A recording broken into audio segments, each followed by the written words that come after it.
Sunday afternoon arrived with perfect weather, and Margaret found herself nervously adjusting her best blue dress for the third time.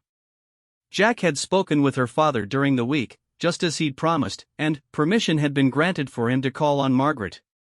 Her father had been impressed by Jack's respectful approach and honest manner, though Margaret could tell he was also curious about the cowboy's intentions toward his daughter.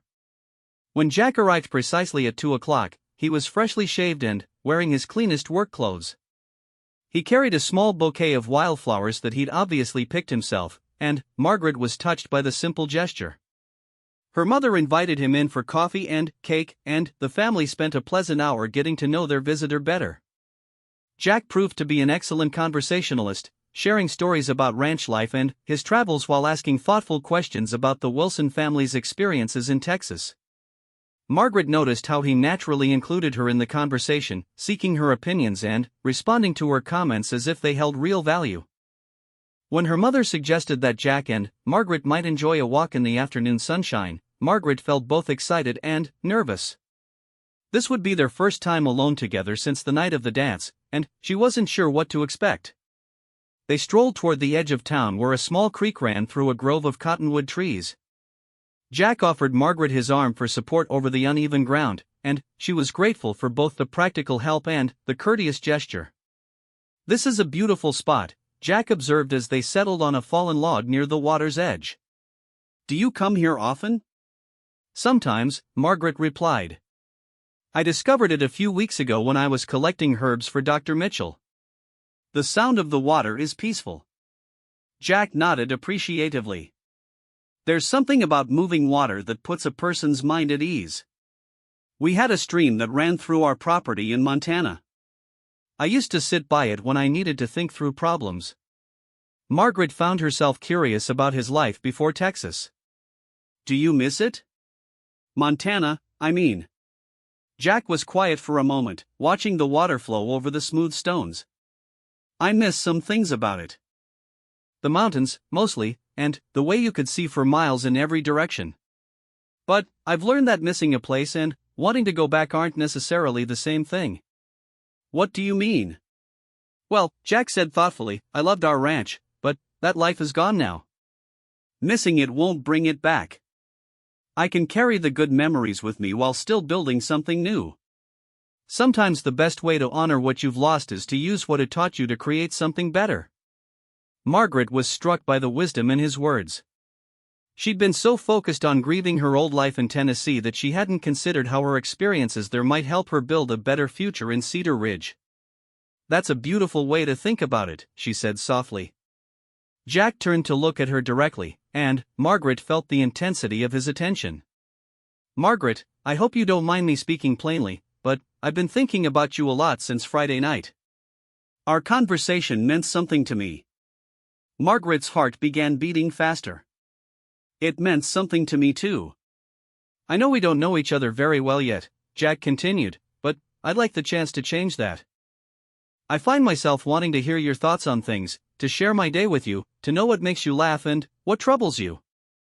Margaret had never had anyone express such interest in truly knowing her as a person.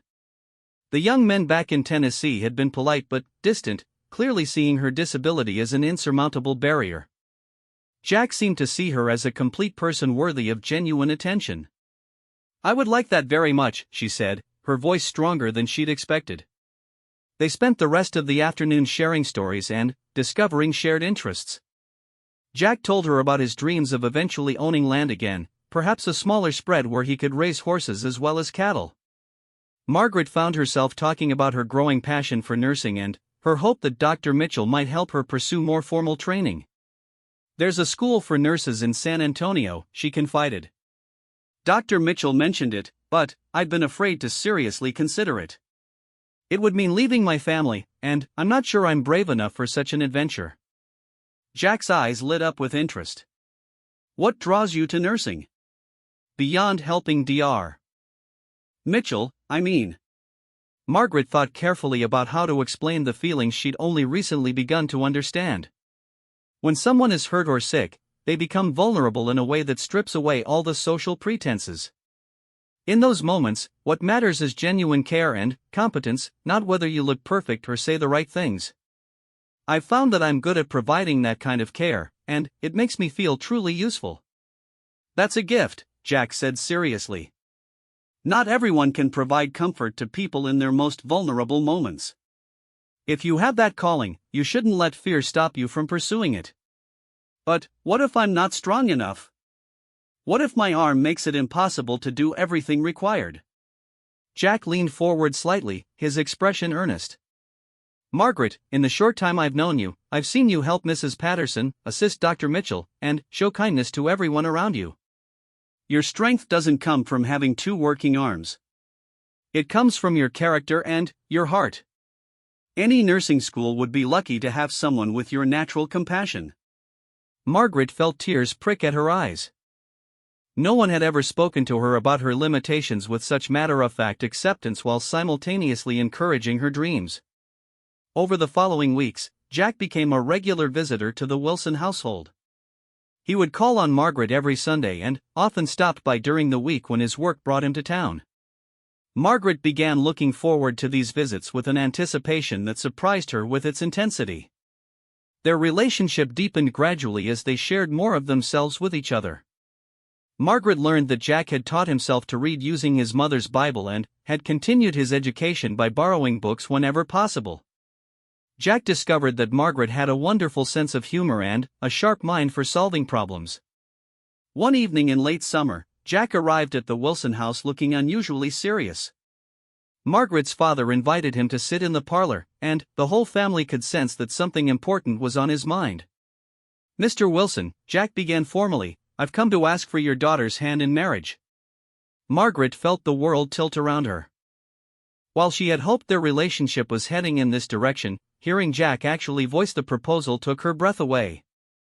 Her father studied Jack's face carefully. "Do you understand what you're asking? Margaret's condition means she'll face challenges that other wives might not." Jack's response came without hesitation. "Sir, I'm not asking to marry Margaret's arm. I'm asking to marry Margaret. She's the strongest, most caring, and most interesting woman I've ever known. Her so-called limitation has never been anything but irrelevant to me." Margaret's mother wiped away tears as she watched the exchange, and Emma gripped Margaret's good hand tightly. "What are your intentions regarding your future together?" her father continued. "I've been saving every penny I can from my wages at the R, Jack explained. I've spoken with Mr. Reynolds about purchasing a small section of his land. He's agreed to sell me 40 acres with a creek running through it, enough for a modest house and a small horse operation. Margaret has mentioned her interest in nursing training, and I want to support that dream. San Antonio isn't too far from where we'd be living." Margaret's father looked at his daughter. "What do you say, Margaret? Do you want to marry this young man?" Margaret looked into Jack's hopeful face and saw her entire future spreading out before her like a beautiful, unknown country waiting to be explored. "Yes, Papa. I very much want to marry Jack." The wedding took place that October in the community center where they had first met. The same room that had once seemed like a barrier to Margaret's participation had become the setting for the most joyful day of her life. Mrs. Patterson, now fully recovered from her ankle injury, helped Margaret prepare for the ceremony and served as her unofficial grandmother figure. As Margaret and Jack spoke their vows before the assembled community, she reflected on how completely her life had changed since that first Friday night when Jack had chosen to sit beside her on the bench outside. He had seen her not as someone to be pitted or fixed, but as a complete person worthy of love and partnership. After the ceremony, the community held a dance in honor of the newlyweds. For the first time since moving to Cedar Ridge, Margaret found herself inside the community center during a dance. Jack led her onto the floor for the traditional first dance, supporting her carefully and moving slowly to accommodate her balance. As they swayed together to the gentle music, Margaret marveled at how natural it felt to be in his arms. She had spent so many evenings watching from outside, convinced that dancing was beyond her capabilities. Now she understood that with the right partner, anything was possible. "Are you happy, Mrs. Sullivan?" Jack whispered in her ear as they moved together. "More than I ever imagined possible," Margaret whispered back. Looking around the room, Margaret saw her family's beaming faces, Mrs. Patterson dabbing at her eyes with a handkerchief, Dr. Mitchell nodding his approval, and all the neighbors who had become part of her new community. She had finally found her place, not by changing who she was, but by finding someone who valued exactly who she had always been. 6 months later, Margaret received her acceptance letter to the nursing program in San Antonio. Jack had encouraged her to apply, and she would begin her studies that fall while he established their horse ranch. Their small house near the creek was almost finished, and Margaret could hardly believe how perfectly her life was unfolding. As she sat on their front porch reading the acceptance letter, Jack emerged from the barn where he'd been working with their first mare. He saw the official-looking paper in her hands and the bright smile on her face. "Good news?" he asked, settling beside her on the porch swing he'd built. "The best news," Margaret replied, showing him the letter. "They've accepted me into the program." Jack pulled her close and kissed the top of her head. "I knew they would. How could they resist someone with your gifts?" Margaret leaned into her husband's embrace and looked out at the land that would be their home. She thought about the young woman who had sat outside the dance just 1 year ago, convinced that life had nothing special in store for her. That woman could never have imagined the joy and possibility that awaited her. Sometimes the most beautiful dances happen not on crowded floors but in the quiet moments when two people choose to walk through life together, supporting each other's dreams and celebrating each other's unique gifts.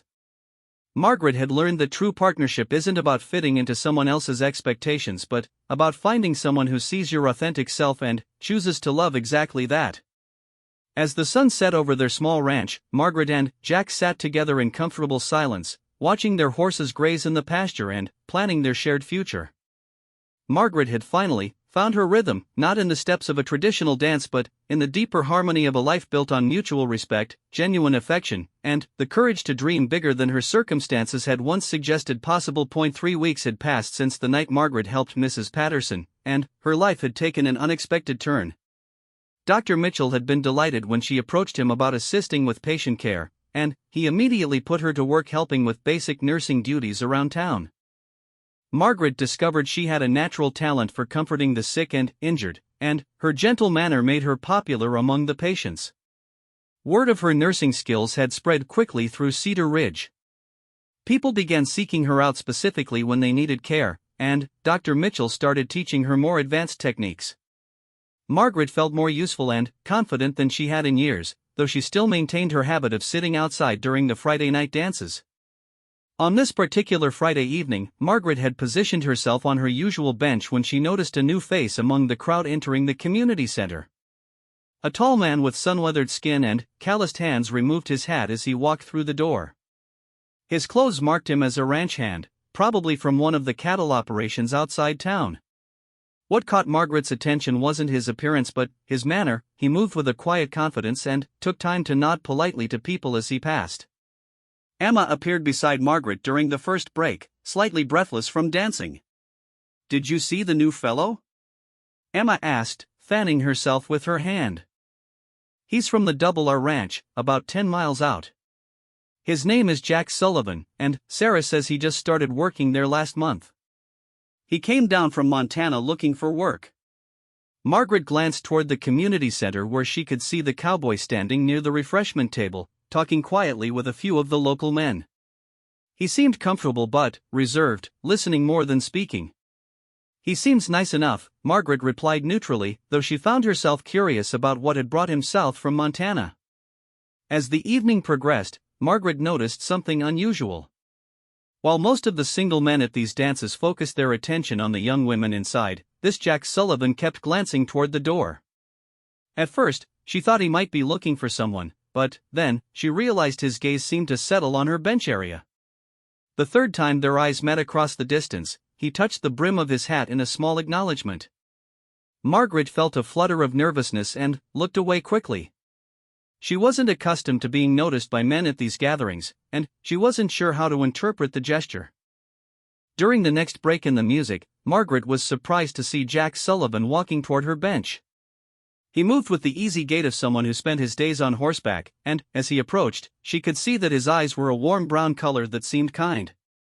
"Evening, miss," he said, removing his hat completely and holding it respectfully in his hands. "I hope you don't mind me introducing myself." I'm Jack Sullivan. Margaret felt her cheeks warm under his direct attention. I'm Margaret Wilson. It's nice to meet you, Mr. Sullivan. I couldn't help but notice you sitting out here by yourself, Jack continued, his voice carrying a slight Montana accent. I was wondering if you might enjoy some company. These dances can get pretty loud, and sometimes a person appreciates some quiet conversation.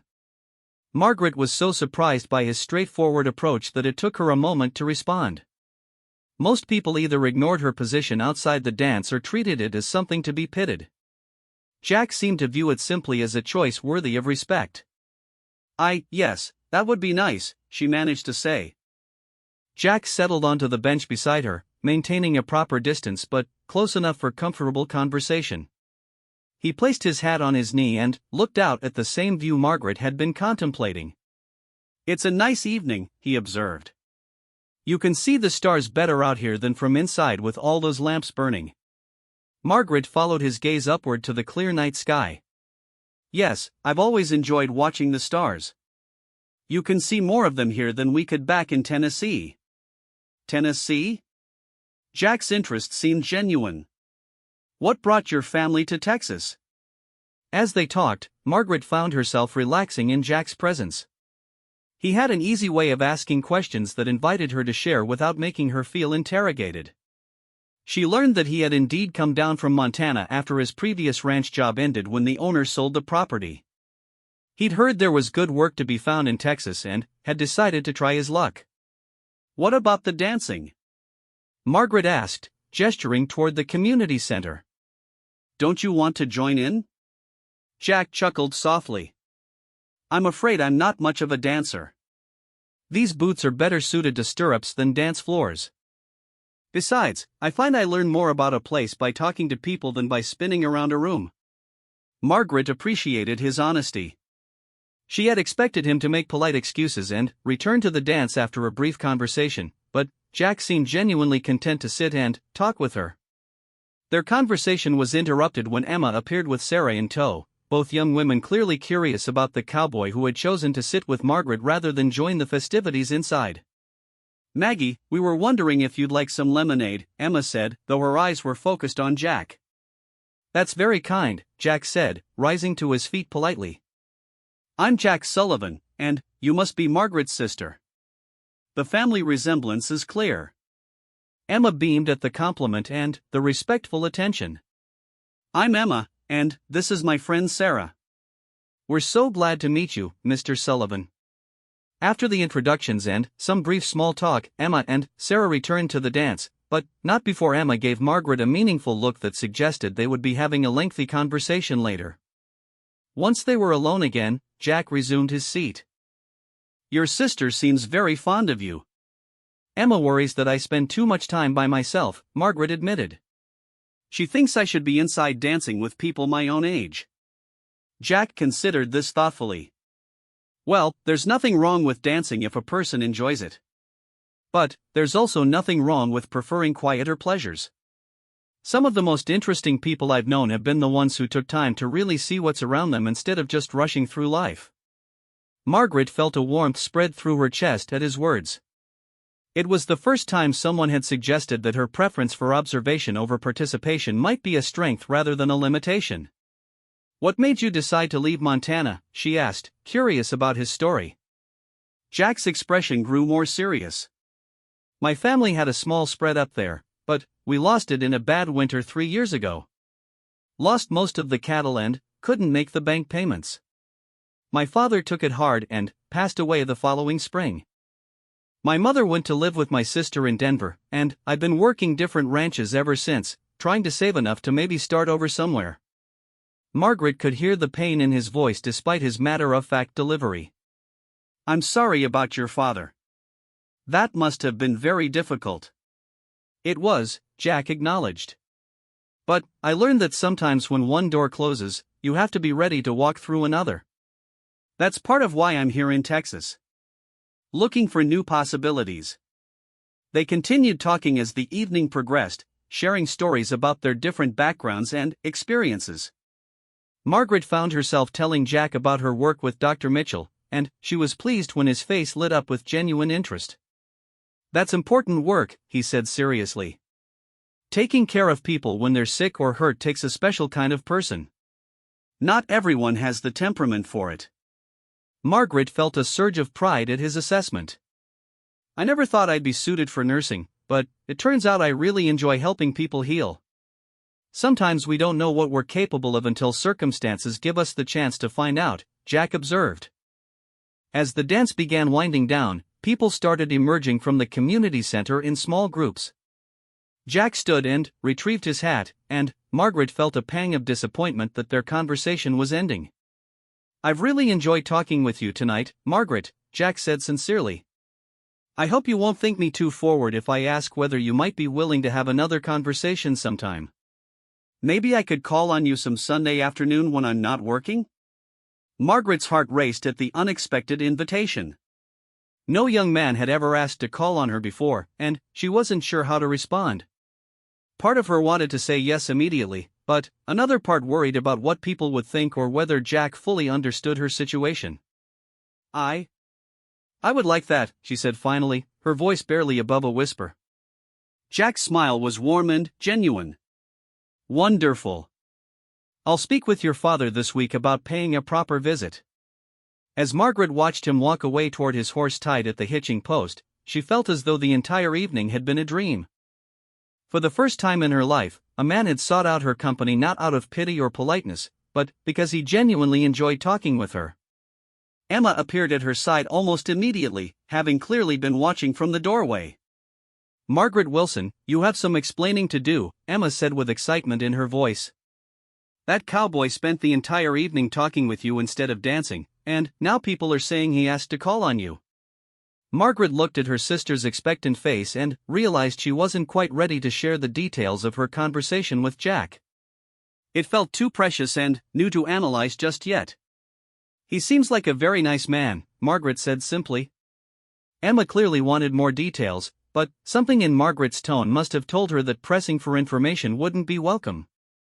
Instead, she linked her arm through Margaret's as they began walking home. "Well, I think it's wonderful," Emma declared.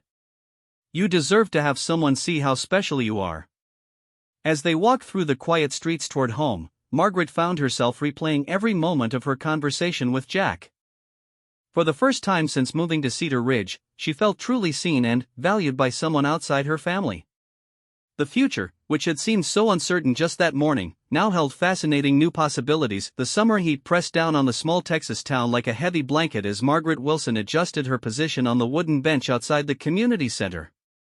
Through the open doors, she could hear the lively sounds of fiddle music and stomping boots echoing from the weekly square dance. At 23, Margaret should have been inside, spinning and laughing with the other young people, but instead she remained firmly planted on her seat, watching the world go by. Margaret had been born with a withered left arm that hung uselessly at her side. The doctor had told her parents it was a birth defect that couldn't be fixed, and she'd learned to adapt to life with only one functioning arm. She could manage most daily tasks, but dancing felt impossible and embarrassing. Every Friday night, she would accompany her younger sister Emma to the community dance, but she never participated. She told herself she was content to watch, but deep down, a part of her longed to feel the joy she saw on the dancers' faces. The Wilson family had moved to Cedar Ridge just 6 months ago when her father got work at the new lumber mill. The transition had been difficult for Margaret. Back in their previous town, people knew her story and had grown accustomed to her disability. Here, she felt the curious stares and whispered conversations whenever she walked down Main Street.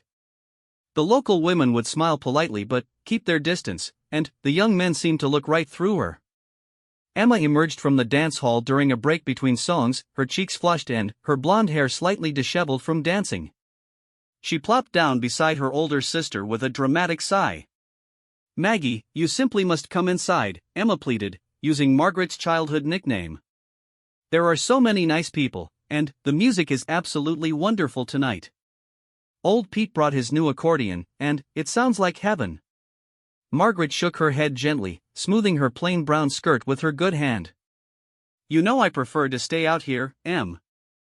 The evening air is lovely, and I can hear the music just fine from here." Emma's expression softened with concern. She reached over and squeezed Margaret's hand. "You can't sit on the sidelines forever, sister. There are good people in there who would love to get to know you." Before Margaret could respond, Emma was called back inside by her new friend Sarah, who appeared in the doorway waving excitedly. Emma gave Margaret's hand one more squeeze before reluctantly returning to the festivities. Margaret remained on her bench as the evening progressed, watching couples stroll past in the moonlight and listening to the joyful sounds from within. She noticed families walking by, children chasing fireflies, and groups of friends heading to the ice cream parlor down the street. Everyone seemed to have their place in this small-town community except her. As the night wore on, Margaret found herself thinking about her life back in Tennessee before the move.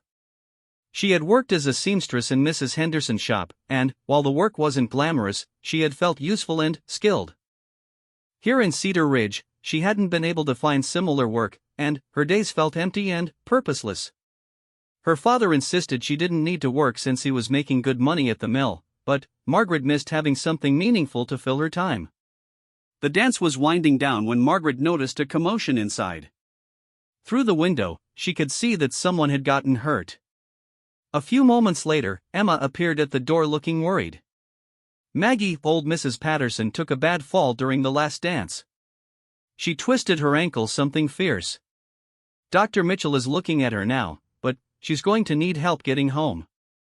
Margaret rose from her bench immediately. "Of course, I'll help however I can." Inside the community center, Margaret found Mrs. Patterson sitting in a chair, her ankle already swelling. Dr. Mitchell was examining it carefully while the elderly woman tried to downplay the injury. "It's just a little twist," Mrs. Patterson insisted, though her face showed obvious pain. "I'll be fine to walk home." Dr. Mitchell shook his head. "This ankle needs to be elevated and iced. You shouldn't be walking on it tonight. Do you have someone who can stay with you?" Mrs. Patterson lived alone since her husband's death the previous year, and her only daughter lived 3 towns over. Margaret stepped forward without hesitation. "Mrs. Patterson, I'd be happy to help you home and stay with you tonight if needed," Margaret offered quietly. The older woman looked up at Margaret with surprise and gratitude. "Why, that's very kind of you, dear. I hate to impose, but I would appreciate the company." Margaret helped Mrs. Patterson to her feet, supporting her weight while Dr. Mitchell gathered his things. Several other townspeople offered to help, but Margaret assured them she could manage. As they slowly made their way to Mrs. Patterson's small house 3 blocks away, the elderly woman began to open up to her young companion. "You're one of the Wilson girls, aren't you? Your family moved here from back east?" "Yes, ma'am. From Tennessee. I'm Margaret, Emma's older sister." Mrs. Patterson nodded thoughtfully as they walked. "I've seen you at these dances before, always sitting outside. You strike me as someone who notices things, who pays attention to people." Margaret wasn't sure how to respond to that observation, so she simply focused on helping Mrs. Patterson navigate the uneven sidewalk safely. Once they reached the house, Margaret helped Mrs. Patterson settle into her favorite chair with her foot elevated on a cushion. She found ice in the icebox and wrapped it in a kitchen towel, then gently placed it on the swollen ankle. "There now, that should help with the swelling," Margaret said, adjusting the ice pack. Mrs. Patterson studied Margaret's face in the lamplight. "You have gentle hands and a caring way about you. Have you ever considered nursing?" The question caught Margaret off guard. "Nursing? Well, I'm not sure I'd be suited for it." "Nonsense," Mrs. Patterson said firmly. "Some of the best nurses I've known weren't chosen for their physical strength but for their compassion and attention to detail. Dr. Mitchell has been saying the town could use someone to help with basic care, especially for us older folks." Margaret had never seriously considered nursing as a possibility. She'd always assumed her disability would prevent her from most careers, but as she sat with Mrs. Patterson that evening, making tea and ensuring her comfort, she began to wonder if there might be ways she could be useful after all. They talked late into the night, with Mrs. Patterson sharing stories about the town's history and the various families who lived there. Margaret found herself genuinely interested in these tales and, began to see Cedar Ridge not as a foreign place but as a community with its own rich character. As dawn approached, Mrs. Patterson's daughter arrived after receiving word about the accident. Margaret helped transfer care to the daughter and prepared to head home. Mrs. Patterson grasped her hand as she prepared to leave. "Thank you for your kindness, dear. You have a gift for caring for people. Don't let anyone tell you otherwise." Walking home in the early morning light, Margaret felt something she hadn't experienced in months, a sense of purpose and possibility. The conversation with Mrs. Patterson had planted a seed of an idea that she couldn't shake. Perhaps there was a place for her in this community after all. When she arrived home, her family was just waking up. Emma rushed to her with concern, having worried when Margaret didn't return home the night before. "Where have you been? I was so worried." Margaret explained about helping Mrs. Patterson, and her father nodded with approval. "That was the right thing to do, daughter. Helping neighbors is what builds a community." Over breakfast, Margaret found herself thinking about Mrs. Patterson's suggestion about nursing. She decided to visit Dr. Mitchell later that day to learn more about what such work might involve. For the first time since moving to Cedar Ridge, Margaret felt a glimmer of hope about her future. The morning sun streamed through the kitchen window as Margaret helped her mother prepare breakfast, and she realized that sometimes the most important conversations happen not on dance floors but in quiet moments of human connection. Mrs. Patterson had seen something in her that Margaret was only beginning to recognize in herself. As she went about her morning tasks, Margaret caught herself humming one of the fiddle tunes from the dance the night before. Perhaps she wasn't ready to join the dancers yet, but she was beginning to understand that there were many ways to be part of a community's rhythm.